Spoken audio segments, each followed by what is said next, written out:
भाइयों और बहनों, मेरा नाम राहुल सावरकर नहीं है, मेरा नाम राहुल गांधी है। मैं सच्चाई के लिए कभी माफी नहीं मांगूंगा, मर जाऊंगा मगर माफी नहीं मांगूंगा। तो दोस्तों, अगर आपको भी ऐसा लगता है कि गरीबों के मोर्चे पर मोदी सरकार विफल रही है तो आप अभी इस वीडियो को लाइक कीजिए और इस लाल बटन को दबा के इस चैनल को फ्री में सब्सक्राइब करके घंटी बजाइए और कमेंट में लिखिए जय हिंद। रुख करते हैं पहले खबर की तरफ। 900 साल बाद लग रहा है ऐसा सूर्य ग्रहण। ग्रहण के बाद करें अमावस्या पर ये उपाय। जी हाँ दोस्तों, 21 जून को आषाढ़ अमावस्या पर लगने वाला कंकणाकृति खड्गग्रास सूर्य ग्रहण 900 साल बाद लग रहा है। यह ग्रहण रविवार को लग रहा है, इसलिए इसे चूड़ामणि ग्रहण कहा जा रहा है। इससे पहले 5 जून को चंद्र ग्रहण लग चुका है। एक ही महीने में 2 ग्रहण लगने की स्थिति सही नहीं है। वहीं ज्योतिषियों के अनुसार एक ही माह में 2 ग्रहण प्राकृतिक आपदाओं के साथ ही महामारी लेकर आते हैं। ज्योतिषियों के अनुसार अमावस्या पर यह ग्रहण लगने के कारण अमावस्या का श्राद्ध कम ग्रहण के बाद होगा। ग्रहण से पहले एक बार स्नान कर लें, उसके बाद ग्रहण के दौरान भगवान का जाप करें। कहते हैं इससे भगवान को बल मिलता है। इसके बाद दोबारा स्नान करने के बाद मंदिर में अमावस्या का दान पुण्य करना चाहिए।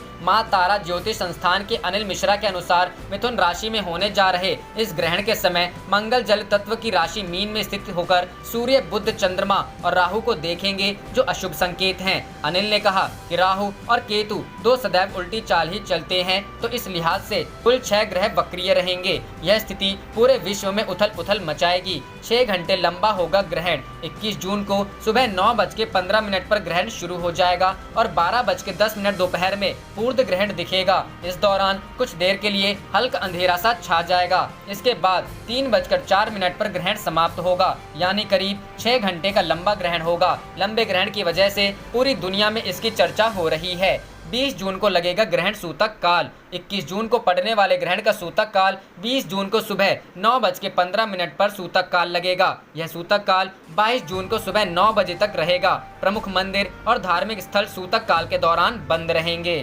रुख करते हैं अगली खबर की तरफ। बिहार जल जमाव को लेकर सीएम पर बरसे तेजस्वी, कहा सरकार ने नहीं लिया कोई सबक। जी हाँ दोस्तों, बिहार विधानसभा में नेता प्रतिपक्ष तेजस्वी यादव लगातार राज्य की नीतीश सरकार पर हमलावर हैं। तेजस्वी कभी अपने बयानों के जरिए तो कभी ट्वीट करके बिहार की एनडीए सरकार पर निशाना साध रहे हैं। इसी क्रम में आरजेडी नेता ने शुक्रवार को एक बार फिर सीएम नीतीश कुमार पर हमला किया है। तेजस्वी यादव ने अपने ट्विटर पर जल जमाव का एक वीडियो ट्वीट करते हुए लिखा, पहली बारिश के बाद स्मार्ट सिटी पटना में फिर हुआ जल जमाव। विगत वर्ष पटना में जो हुआ उससे भी कोई सबक नहीं लिया। कथित सुशासन के भ्रष्टाचारिक कचरे ने पटना सहित सभी जिला मुख्यालयों को नरक बना दिया है। क्या 15 वर्षीय नीतीश सरकार इसका दोष अब विपक्ष को देगी? हम जल जमाव का जायजा लेने जाएंगे। दरअसल गुरुवार रात को पटना सहित बिहार के कई जिलों में जोरदार बारिश हुई। इस बारिश के कारण पटना में कई इलाकों में भारी जल जमाव हो गया। जल जमाव होने के कारण सड़कों पर पानी भर गया। इससे पैदल चलने वालों के साथ गाड़ी वालों को भी काफी परेशानी का सामना करना पड़ रहा है।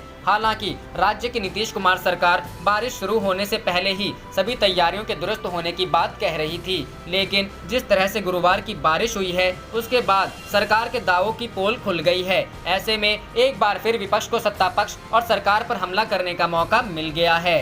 रुख करते हैं अगली खबर की तरफ। दहशतगर्द के साथ पकड़े गए जम्मू कश्मीर पुलिस के निलंबित डीएसपी दविंदर सिंह को जमानत। जी हां दोस्तों, हिजबुल मुजाहिदीन को कथित तौर पर मदद पहुंचाने के आरोप में उनके साथ पकड़े गए जम्मू कश्मीर पुलिस के निलंबित डीएसपी दविंदर सिंह को जमानत मिल गई है। दिल्ली की एक अदालत ने शुक्रवार को दविंदर सिंह की बेल मंजूर की है। दविंदर सिंह के वकील ने बताया है कि दिल्ली पुलिस निर्धारित अवधि के भीतर उनके मुवक्किल के खिलाफ चार्जशीट दाखिल नहीं कर सकी, जिसके बाद कोर्ट ने आज जमानत की अर्जी मंजूर कर ली। रुख करते हैं अगली खबर की तरफ। इलाहाबाद हाई कोर्ट ने योगी सरकार से पूछा, प्राइवेट अस्पतालों को कोरोना टेस्ट की इजाजत क्यों नहीं? जी हां दोस्तों, इलाहाबाद हाई कोर्ट ने उत्तर प्रदेश सरकार से पूछा है कि प्राइवेट हॉस्पिटल्स को कोरोना टेस्ट करने की इजाजत क्यों नहीं दी जा रही है। साथ ही हाई कोर्ट ने योगी सरकार से उत्तर प्रदेश में कोरोना के टेस्ट के लिए किए इंतजामों की भी जानकारी मांगी है। इलाहाबाद हाई कोर्ट में गुरुवार को गौतम बुद्ध नगर में समय पर इलाज न मिलने की वजह से हुई गर्भवती महिला की कई अन्य मामलों में दाखिल जनहित याचिकाओं पर सुनवाई हुई।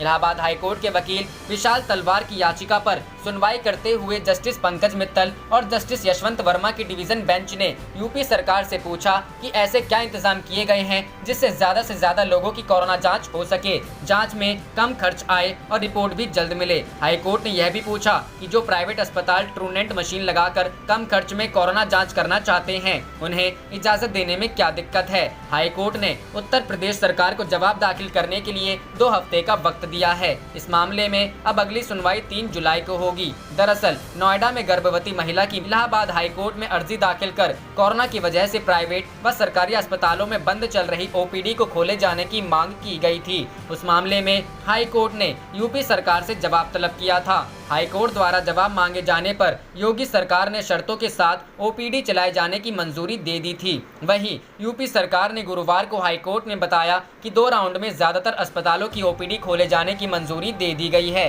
तीसरे फेज में सभी ओपीडी चालू कर दी जाएंगी। याचिकाकर्ता विशाल तलवार, विनायक मिश्रा और ऑल इंडिया पीपुल्स फ्रंट ने एक अन्य याचिका में प्रदेश के प्राइवेट अस्पतालों में भी कोरोना टेस्ट की इजाजत दिए जाने की मांग की। याचिकाकर्ताओं के वकील ने हाई कोर्ट के सामने दलील दी कि सरकारी लैब की रिपोर्ट 3 दिन में आती है। ऐसे में प्राइवेट अस्पतालों में आने वाले मरीजों का ना तो ऑपरेशन हो पाता है, न ही गंभीर मरीजों का इलाज। अगर प्राइवेट अस्पतालों में ट्रूनेंट मशीन से रैपिड जांच की अनुमति दे दी जाए तो ज्यादा से ज्यादा मामले सामने आ जाएंगे और साथ ही कम खर्च व कम वक्त में रिपोर्ट भी आ जाएगी। रुख करते हैं अगली खबर की तरफ। जवान के पिता का वीडियो डालकर बोले राहुल, पीएम को बचाने के लिए झूठ बोल रहे मंत्री। जी हां दोस्तों, चीन मसले पर राहुल ने फिर केंद्र को घेरा। पीएम को बचाने के लिए झूठ बोल रहे मंत्री राहुल। कांग्रेस नेता राहुल गांधी चीन से जारी विवाद के मसले पर लगातार मोदी सरकार पर निशाना साध रहे हैं। राहुल ने गुरुवार को कहा था कि बॉर्डर पर भारतीय सैनिक बिना हथियार के गए थे, इसलिए चीन ने उन्हें धोखे से मार दिया। सरकार ने इसका खंडन किया था, लेकिन अब राहुल ने फिर इसे आरोप को दोहराया है। शुक्रवार को राहुल गांधी ने एक वीडियो ट्वीट किया जिसमें गलवान घाटी में भारत और चीन के सैनिकों के बीच भिड़ंत में घायल हुए एक जवान के पिता अपनी बात कर रहे हैं। घायल जवान के पिता ने बताया था कि उनकी बेटे से बात हुई है, जिसने बताया कि उनके पास कुछ हथियार नहीं था। अब राहुल गांधी ने फिर आरोप लगाया कि दुख की बात है कि भारत सरकार के वरिष्ठ मंत्री अब प्रधानमंत्री को बचाने के लिए झूठ बोल रहे हैं। अपने झूठ से देश के शहीद जवानों को अपमानित मत कीजिए। राहुल गांधी ने जिस वीडियो को ट्वीट किया है उसमें घायल जवान के पिता बलवंत सिंह के मुताबिक उनके बेटे ने उन्हें बताया कि जब वो लोग बॉर्डर पर गए थे तो 300 से 400 लोग थे, लेकिन चीनी 2000 से 3000 के करीब थे। वो अचानक रॉड और डंडे लेकर आए, हमें पता नहीं लगा, बल्कि हम लोग खाली हाथ थे। इस दौरान चीनी सैनिकों से हाथापाई हुई और झगड़ा हुआ तो हम बचकर आए। रुख करते हैं अगली खबर की तरफ। केंद्र बताए एलएसी पर भारतीय जवानों को बंधक बनाने की बात क्यों छुपाई आप। जी हां दोस्तों, गलवान घाटी जैसे मसले पर सरकार झूठ बोल रही, यह जनता के साथ विश्वासघात है। संजय सिंह। आम आदमी पार्टी ने लद्दाख की गलवान घाटी में चीन के साथ हुई हिंसक झड़प में 20 भारतीय जवानों के शहीद होने को लेकर मोदी सरकार पर सवाल खड़े किए हैं। आम आदमी पार्टी के सांसद संजय सिंह ने कहा कि आज देश के प्रधानमंत्री नरेंद्र मोदी भारत चीन सीमा विवाद को लेकर एक महत्वपूर्ण बैठक कर रहे हैं, लेकिन उससे पहले कुछ सवाल है। एक ऐसी घटना सामने आई जिससे आज देश आक्रोशित है, लेकिन केंद्र सरकार का रवैया अत्यंत दुर्भाग्यपूर्ण है। संजय सिंह ने कहा कि गलवान घाटी में हिंसक झड़प को लेकर पहले बताया गया कि 3 जवान शहीद हुए हैं, फिर कहा गया कि 20 जवान शहीद हुए हैं, इसके बाद फिर कहा गया कोई जवान चीन के कब्जे में नहीं है, लेकिन कल मीडिया के जरिए जानकारी मिली कि 10 जवानों को छुड़ाया गया है। रुख करते हैं अगली खबर की तरफ। सर्वदलीय बैठक में आरजेडी और आपको नहीं बुलाने पर भड़के यशवंत सिन्हा, बोले यह निचले स्तर की राजनीति। जी हां दोस्तों, भारत चीन सीमा तनाव के बीच आज देश के प्रधानमंत्री नरेंद्र मोदी ने सर्वदलीय बैठक बुलाई है, जिसमें सत्ताधारी पार्टी की ओर से तमाम राष्ट्रीय और क्षेत्रीय दलों के नेताओं को आमंत्रित किया गया है, मगर इसमें आप और आरजेडी जैसी पार्टियों को नहीं बुलाने का निर्णय किया गया है, जिसके बाद पूर्व वित्त मंत्री यशवंत सिन्हा केंद्र सरकार पर भड़क गए हैं। उन्होंने केंद्र के इस कदम को हैरान करने वाला बताया है। यह हैरान करने वाली बात बता दें, पूर्व वित्त मंत्री ने ट्वीट करके कहा है कि यह निचले स्तर की राजनीति है। आप और आरजेडी जैसी पार्टियों को चीन सीमा विवाद मुद्दे पर चर्चा में शामिल न करना हैरान करने वाला है। बता दें कि केंद्र सरकार को अपने इस कदम के लिए काफी आलोचनाओं का सामना करना पड़ रहा है। राजद नेता तेजस्वी यादव ने इस सर्वदलीय बैठक में उनकी पार्टी को नहीं बुलाने पर खुलकर नाराजगी जाहिर की है। रुख करते हैं अगली खबर की तरफ। मणिपुर के सियासी बवाल से कहीं गिर न जाए मेघालय की एनडीए सरकार। जी हां दोस्तों, मणिपुर में बीरेन्द्र सिंह के नेतृत्व वाले गठबंधन से नेशनल पीपुल्स पार्टी के चारों मंत्रियों ने इस्तीफा देकर गठबंधन तोड़ लिया है, जिसके बाद बीजेपी सरकार मुश्किल में आ गई है। मणिपुर के सियासी बवाल से मेघालय में बीजेपी के समर्थन से चल रही एनपीपी सरकार पर भी संकट के बादल मंडराने लगे हैं। हालांकि एनपीपी प्रमुख कोनराड संगमा ने गुरुवार को कहा है कि मणिपुर की राजनीतिक स्थिति का मेघालय में कोई प्रभाव नहीं पड़ेगा। बता दें कि मणिपुर में बीजेपी की अगुवाई वाली गठबंधन सरकार से बुधवार को उप मुख्यमंत्री वाई जॉय कुमार सिंह, आदिवासी एवं पर्वतीय क्षेत्र विकास मंत्री एन काइशी, युवा मामलों और खेल मंत्री लेतपाओ हायोकीप और स्वास्थ्य एवं परिवार कल्याण मंत्री एल जयंत कुमार सिंह ने मंत्री पदों से इस्तीफा दे दिया है। ये चारों एनपीपी के विधायकों ने कांग्रेस को समर्थन का ऐलान भी कर दिया है। मणिपुर के एनपीपी प्रमुख थांग मिलेन किपगेन ने कहा कि एन बीरेन सिंह के नेतृत्व वाली सरकार के खिलाफ अविश्वास प्रस्ताव लाने के लिए हमने राज्यपाल से विधानसभा का विशेष सत्र बुलाने का अनुरोध किया है। किपगेन ने कहा कि राज्य में इबोबी सिंह के नेतृत्व में सरकार बनाने के लिए नवगठित सेक्युलर प्रोग्रेसिव फ्रंट को आमंत्रित करने की गुजारिश की है। कांग्रेस, एनपीपी, तृणमूल कांग्रेस और निर्दलीय विधायकों समेत एसपीएफ के सभी सदस्यों के समर्थन पत्र का भी जिक्र किया गया है। रुख करते हैं अगली खबर की तरफ। सुप्रीम कोर्ट ने कहा हर राज्य में कोरोना टेस्ट का एक ही रेट होना चाहिए, केंद्र सरकार तय करे फीस। जी हां दोस्तों, देश में बढ़ते कोरोना वायरस के प्रकोप को देखते हुए सुप्रीम कोर्ट ने केंद्र सरकार और राज्य सरकार से टेस्टिंग की फीस की अंतर पर ध्यान देने के लिए कहा है। शुक्रवार को सुप्रीम कोर्ट में हुई सुनवाई के दौरान जस्टिस अशोक भूषण, एसके कौल और एमआर शाह की खंडपीठ ने कहा कि सभी राज्यों में कोविड-19 टेस्टिंग की फीस में एक रूपता होनी चाहिए। कोर्ट ने कहा कि सरकार मरीजों की देखभाल की निगरानी सुनिश्चित करने के लिए अस्पतालों में सीसीटीवी लगाने के आदेश को पारित करने पर भी विचार कर सकती है। सुप्रीम कोर्ट ने सभी राज्य सरकारों को निर्देश देते हुए कहा, राज्य सरकारों को कोरोना वायरस रोगियों की उचित देखभाल सुनिश्चित करने के लिए अस्पतालों का निरीक्षण करने के लिए विशेषज्ञों का पैनल गठित करना चाहिए। सुप्रीम कोर्ट में केंद्र सरकार का पक्ष रखते हुए सॉलिसिटर जनरल तुषार मेहता ने कहा कि रेट तय करने की जिम्मेदारी राज्यों की होनी चाहिए। इस पर जवाब देते हुए कोर्ट ने केंद्र सरकार से कहा कि आप एक अपर लिमिट बना दें, बाकी राज्य देख लेंगे। इससे पहले केंद्र सरकार द्वारा कोरोना टेस्ट के लिए 45 रुपए फीस निर्धारित की गई थी। केंद्र सरकार के बाद दिल्ली ने कोविड-19 टेस्टिंग की फीस 24 रुपए तय की थी।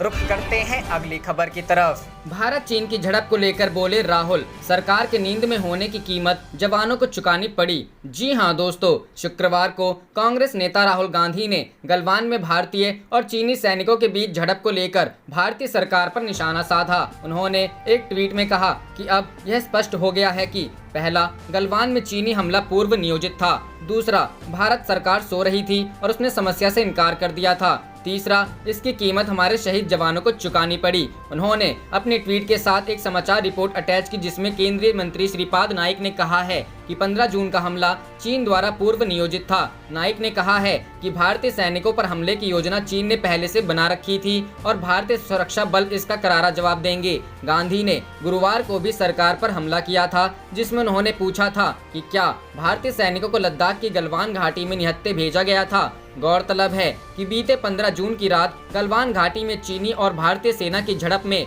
चीन के 40 से ज्यादा जवान या तो घायल हुए या मारे गए। वहीं भारत के 20 जवान शहीद हुए। सैन्य सूत्रों ने जानकारी दी कि इससे पहले पूर्वी लद्दाख की गलवान घाटी में हिंसक झड़प वाले स्थान के पास भारत और चीन की सेनाओं के डिविजनल कमांडरों के बीच बैठक बेनतीजा रही। मेजर जनरल स्तरीय बातचीत में गलवान घाटी से सैनिकों के पीछे हटने की प्रक्रिया को लागू करने पर चर्चा हुई। 6 जून को दोनों पक्षों के बीच उच्च स्तरीय सैन्य वार्ता में इसी पर सहमति बनी थी। लेह स्थित 3 इन्फेंट्री डिवीजन के commander major general Abhijit Bapat ने वार्ता में भारतीय प्रतिनिधित्व का नेतृत्व किया। मंगलवार को भी दोनों पक्षों के बीच मेजर जनरल स्तरीय बातचीत हुई। एक सूत्र ने बताया, दोनों पक्षों की ओर से हिंसक झड़प के मुद्दे उठाए गए। भारत ने क्षेत्र में पीछे हटने की प्रक्रिया में तेजी लाने को कहा। हालांकि कोई सफलता नहीं मिली। पूर्वी लद्दाख की गलवान घाटी में ऊंचाई वाले इलाके में एक संकीर्ण पहाड़ी रास्ते पर चीनी सेना द्वारा निगरानी चौकी स्थापित किए जाने की वजह से भारत और चीन की सेना के बीच हिंसक झड़प हुई थी।